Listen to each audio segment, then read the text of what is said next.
Chapter 12. The momentous time for humanity to transcend this seemingly unsolvable dilemma is repeated with purposeful intent. The profusion of communication modes and content is overwhelming and is designed to direct mankind away from physical activity and into an imbalance of mental activity. This promotion of a sedentary lifestyle weakens the physical body, prevents the release of stress and lessens the likelihood of survival in the days ahead.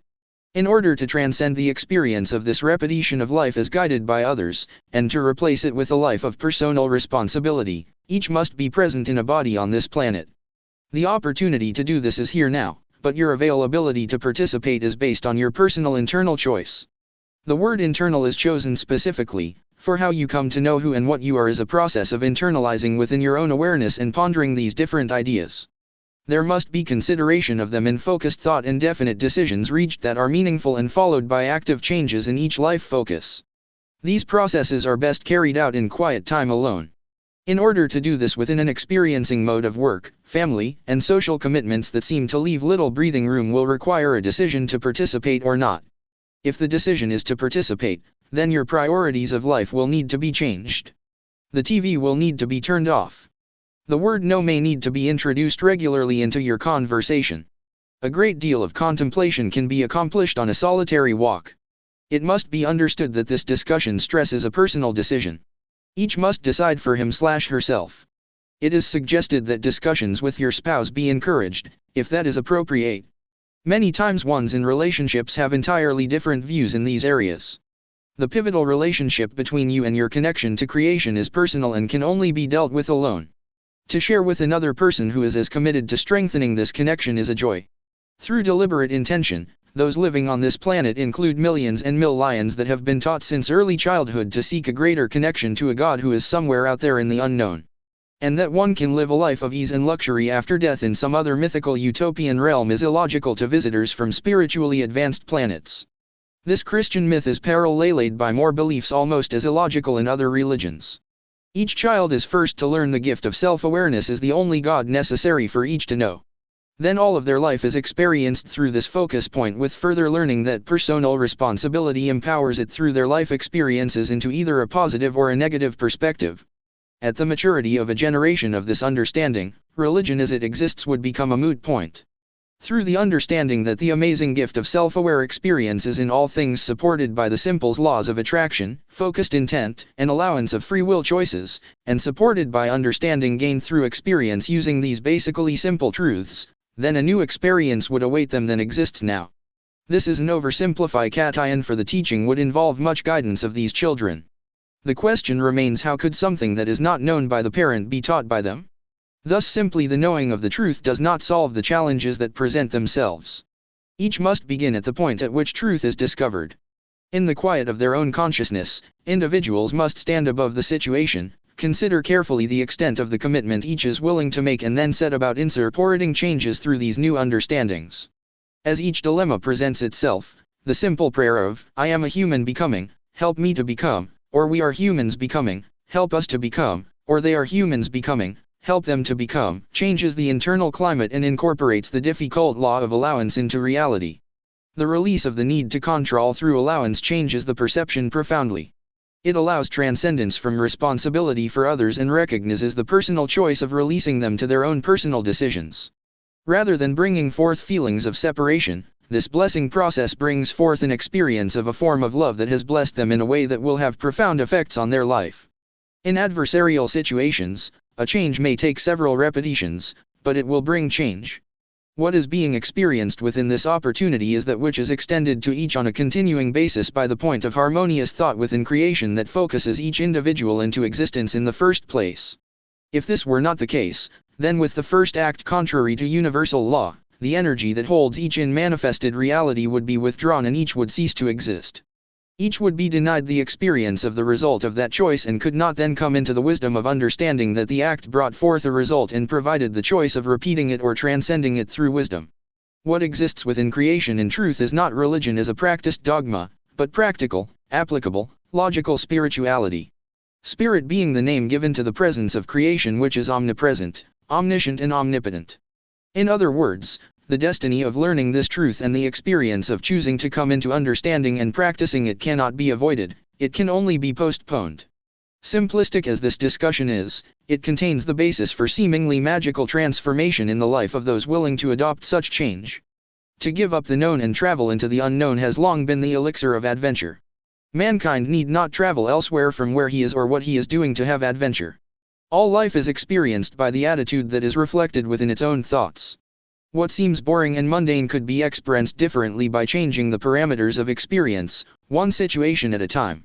As pressing as the situation is with regard to those who would enslave their fellow beings on a global scale, it can only be changed through individuals transcending their own belief structure. It must begin with the recognition and realization that a long-standing series of deceptions, manipulations, and misuses have been perpetrated. That this is true does not change anything. Where mankind is now is where he is, and thus blame, fear, overreaction or cowardice will resolve nothing. Resistance or the choice to retaliate will count for nothing. Two wrongs will never equate to right.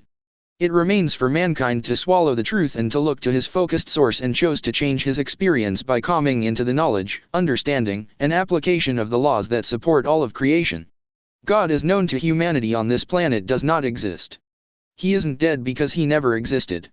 Creation exists and has all the attributes of omnipotence, all power, omniscience, all-knowing, and omnipresence. The only worship required is the living of the gift of self-aware life within the laws that have brought each into the experience with honor and appreciation for the wondrous privilege that it is.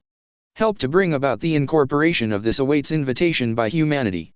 Teachers in the form of benevolent beings will come again to walk among you on this planet when it is safe and they are invited. They will not teach you how they think you should live, but will teach you the laws of the universe and advise you in their application to the parameters of the life design you choose individually and as a group.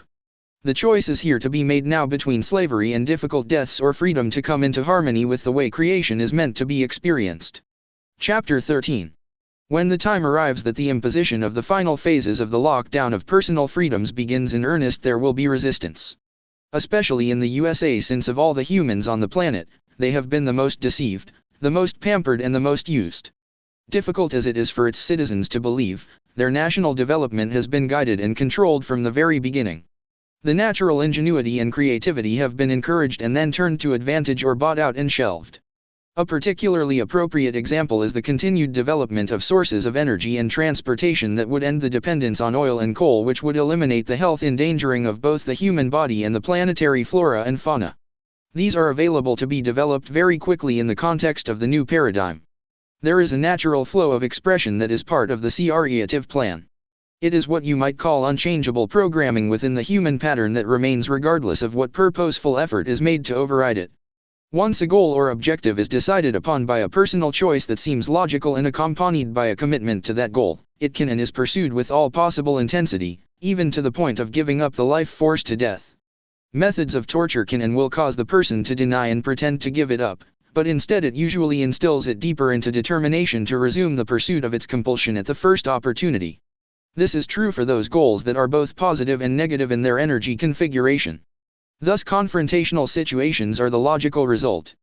The positive impetus is pursued through logic and the negative experience through inability to apply the law of allowance and control becomes an addictive factor in the imbalance. It is important to comprehend that perfection is the ability to remain in balance in the practice of all the laws of the universe that support the expansive expression of creation. This is a process that gives challenge to participation within what is called eternity. If not for this monumental challenge, eternity could be boring indeed. Intelligence is not confined to the human brain/mind.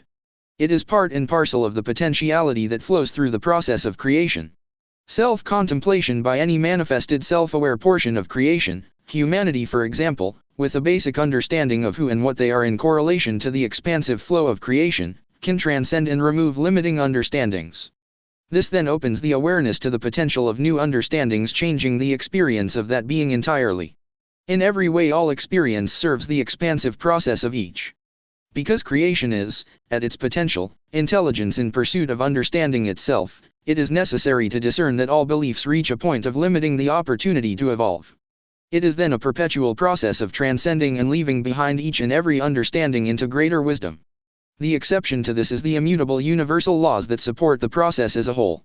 At the basis of these changes is always greater understanding of these laws, their utilization, and the wisdom gained through the resulting experiences.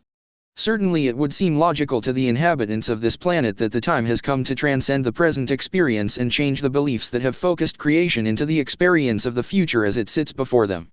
It is far easier to perceive the situation at hand and change the beliefs to transcend the experience before it comes into complete manifestation. The negative polarity experience is brought about by failure to know, understand, and apply the laws of the universe. You were set upon this planet without them and denied the knowledge of them. Those indigenous groups who were on the planet were learning them through observation of nature. Through the blessing of eternity, all the time necessary, their evolvement was on its way. Now, even these two have been corrupted. Unfortunately, through the teaching of the theme that nature is to be subdued, rather than to be your teacher, you were denied the knowledge that could have been gained through its contemplation as a holographic example of the laws in application. Is this saying that technology should be abandoned entirely and 6 billion people should return to indigenous living? That certainly would return the planet to 500 million people quickly through starvation. If living in that way would allow understanding of the universal laws, then it would be a worthwhile experience.